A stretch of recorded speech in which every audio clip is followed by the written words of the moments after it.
Delta tub and shower faucets are some of the easiest shower valves to install. I'm going to show you in 2 minutes how to go about this. So first, convert your copper to PEX. That's going to speed up the installation, and always use a flux and a lead-free solder for these joints.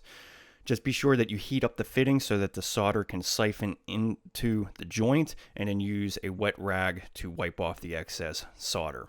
And then using Pro Crimp rings is going to make it easier for installing the PEX. They basically have a plastic indicator that holds that ring at the right location on the PEX, and you just crimp it and use a no-go-go gauge to double check all your crimps are done properly.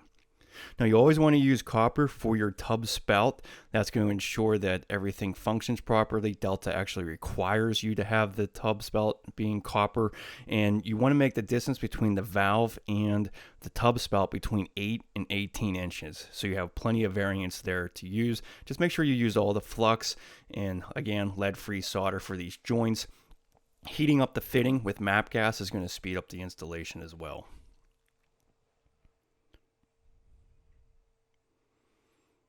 And then you want to use some Teflon tape clockwise around all your male fittings, and use additional pipe sealant over top of that Teflon tape, and then thread on your adapters to PEX for the rest. That's going to make it a lot easier to connect your shower port and your plumbing water supplies. And here's one great thing about the Delta valves.